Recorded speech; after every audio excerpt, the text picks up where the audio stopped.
Il était une fois un organisateur sadique. Le coupable. C'est lui, le coupable. Dans sa jolie petite ville natale et fleurie de Marcillan-en-Combrailles dans l'Allier, avec sa petite école, son bistrot, il est à croire que ce grand nigaud s'emmerdait grave. Alors, il a inventé une épreuve de rallye routier à la con, l'Ultimate Rally. Comme tous les trucs sadomaso, le concept est simple. 5 villes en France vont servir de point de départ aux 175 concurrents. À minuit pile, les pilotes s'élanceront pour un parcours de navigation de 560 km Ah, c'est énorme. vers Marcillan-en-Combrailles, Ça les aime bien. d'où ils reprendront un départ pour 3 boucles supplémentaires de rallye C'est pas mal quand même. pour une arrivée presque 48 heures plus tard. Un truc de fou, Mathias, sans déconner. Ouais. Je fais du rallye pourtant, hein. Ouais. Je suis pas un PD, hein. Je suis pas un pourri non plus. Hein. Et je suis pas. Non, là, désolé. Truc de fou. Si un jour tu as rêvé d'en chier grave, si ton souhait le plus cher est de t'endormir à côté de ta moto en rêvant que tu traverses le désert à plat ventre avec un fer à repasser dans chaque main, l'Ultimate est pour toi. Et c'est à Marsac-sur-l'Île, du côté de Périgueux, que l'équipe du blog Motojournal a décidé de suivre le départ pour la partie sud-ouest de la France. Là, nous y avons rencontré une joyeuse bande d'inconscients qui n'avaient sans doute pas encore pris toute la mesure du sadisme de l'organisateur. C'est lui, le coupable. Il y a ceux qui sont venus avec leur bite, leur couteau et leur vieille GPZ. C'est la troisième quand même qu'on a préparée pour l'Ultimate. Les deux autres elles sont déjà mortes. Ceux qui au contraire se régalent de nous montrer toutes leurs astuces qui leur permettra de survivre dans cette terrible jungle qu'est la France profonde en pleine nuit. Donc un super phare devant, mais alors ça crache, ça c'est comme j'avais jamais vu le... Et donc là, j'ai deux anti-brouillard qui ont une fonction de longue portée. Et en bas, j'ai un longue portée qui a une fonction d'anti-brouillard. Ceux qui s'en mêlent déjà avec leur roadbook. Ceux qui sont perdus avant même de partir. Filme pas qu'on est perdu. Ceux qui ont déjà entamé leur capital sommeil. J'ai eu une panne à un moment, je n'avais pas dormir, je me suis levé à 2h du matin et j'ai trouvé la panne, je me suis couché à 4h15, il y a 3 jours. Donc là je suis un peu... Mais aucun ne semble réaliser ce qui les attend. Sauf un qui semble avoir percuté sur l'enjeu réel de cette nuit ultime. Ça fait du bien ça. Les cigares du condamné Ah non. pour l'Ultimate. La seule appréhension qu'on a, peut-être, c'est de se perdre. Je venais à vraiment perdre. Tu réfléchis pas, et là, tu vas perdre du temps. Tu vas de l'avant, tu trouves un endroit qui est connu, et tu vas en direction de cette direction-là. Ouais. Tu retrouveras bien les autres. Ah, bien sûr. Minuit moins le quart, dernier préparatif.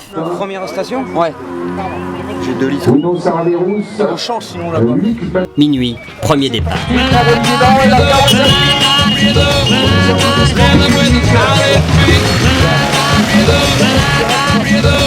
Quelques 80 km après, premier contrôle de passage en pleine cambrousse.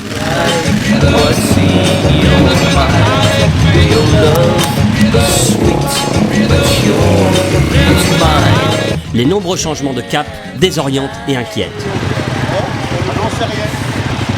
On est dans le caca. Il y a ceux qui croient savoir et ceux qui ne savent même plus où ils sont. Les ententes et les joyeuses bandes qui s'étaient formées au départ font un feu de paille. Et les petits groupes se séparent au profit des individualismes. Tout ça à cause du grand nigaud de Marcillan. C'est lui, le coupable. Chacun a désormais compris que la nuit serait longue, très longue. Et c'est au col de la Croix-Saint-Robert, à 3h30 du matin, juste à côté du Mont d'Or, que nous avons attendu les héros. Eh oh! Y'a quelqu'un? Au petit matin, toujours personne. Devinez qui j'imite? Paragé, dur, difficile, rallye, Gérard Roche. Alors qu'il devait passer à 6h30, ce n'est qu'après 8 heures que les premiers concurrents pointent le bout de leur carénage. Usés, lavés, lessivés, conscients de leur terrible retard, mais encore sous la pression illusoire de pointer à l'heure. 9h du matin, Marcillan-en-Combrailles.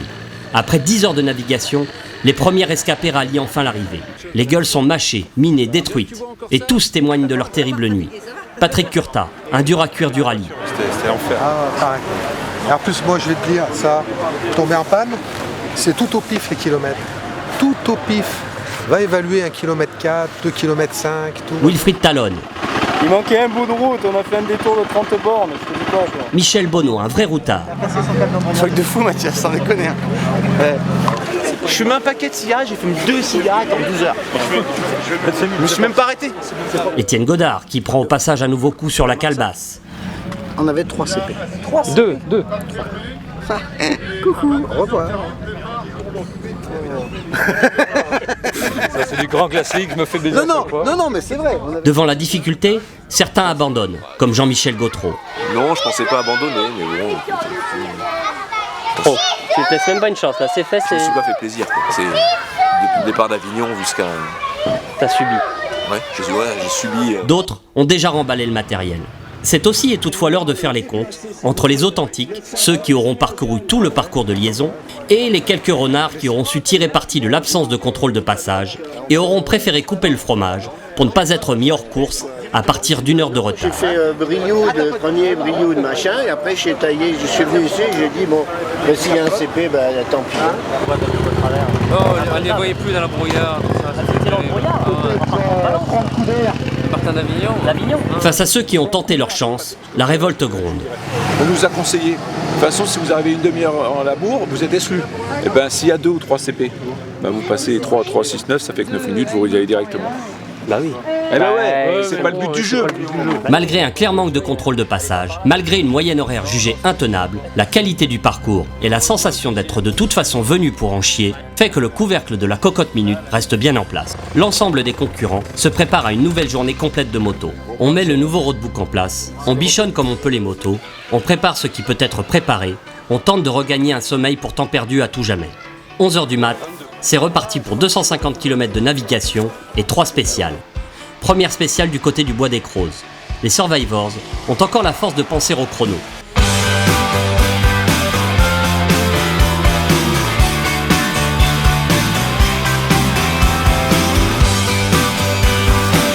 Mais la pluie tape l'incruste et apporte son lot supplémentaire de difficultés. Étienne Godard l'emporte devant Nicolas Derrien et Patrick Curtat. Deuxième spéciale sur le circuit de la Châtre, remporté par David Magnan. Le coup de guidon se fait toutefois moins précis, la force d'accomplir les 15 tours demandés moins grande.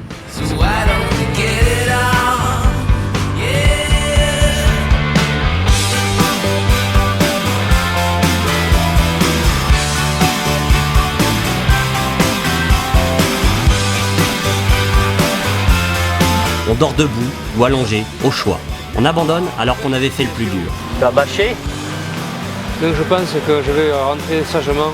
Quoique je serais peut-être tenté de faire quelques tours de circuit. Et si on n'abandonne pas, on y songe très sérieusement. Je peux plus. Direction le circuit de karting de Marcilla pour la 3e spéciale.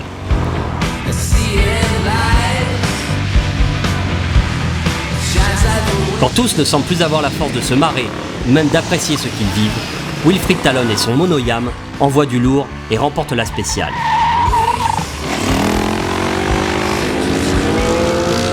Patrick Curtat, qui remporte pourtant sa série, va même jusqu'à chuter d'épuisement dans le bac à gravier après le drapeau à damier.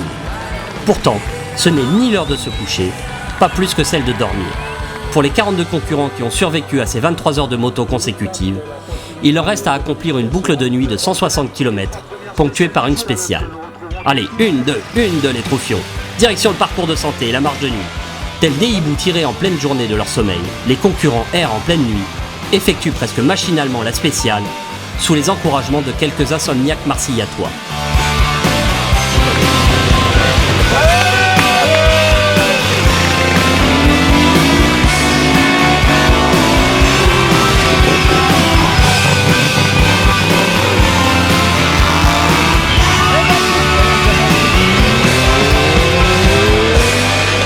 « 2h du matin, dodo.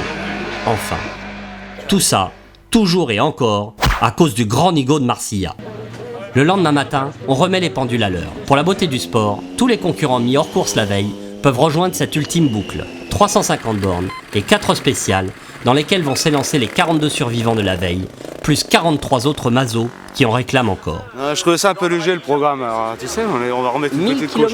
Oh bah ouais, c'est ce que j'ai dû faire, ouais, 4 pleins. 250 km par plein. Ouais. Et je suis rentré à sec, j'avais plus d'essence, j'avais plus rien. J'étais même pas fatigué en plus. Attends, une journée de boulot, tu sais, j'ai un boulot physique, moi, ça m'est arrivé de faire 14 heures de boulot d'affilée. Ouais. Et en plus, les moustiques, ils m'aiment tellement qu'il y en a un qui a fait 300 km dans mon œil droit.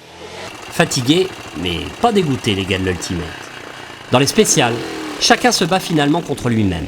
Personne n'a encore le classement incluant les pénalités infligées la veille pour les nombreux retards, alors il n'existe qu'une seule solution, mettre du gaz pour gagner chaque spéciale. Et à ce petit jeu, Wilfried Talon est remonté comme une balle. Il va s'adjuger le meilleur chrono dans 3 des 4 spéciales, dans un style supermotard qui envoie.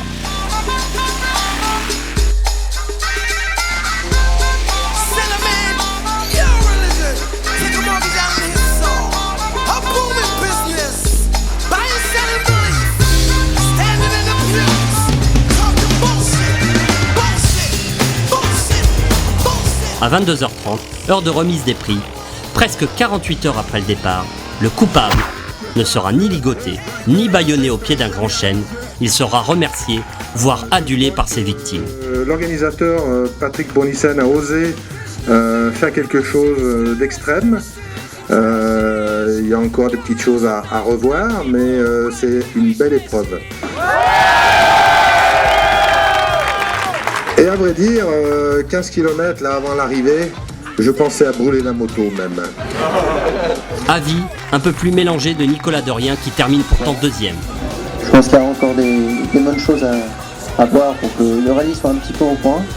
Il y a des trucs qui sont bons, il faut juste que développer. Je pense que c'est la première année, ça va venir, voilà.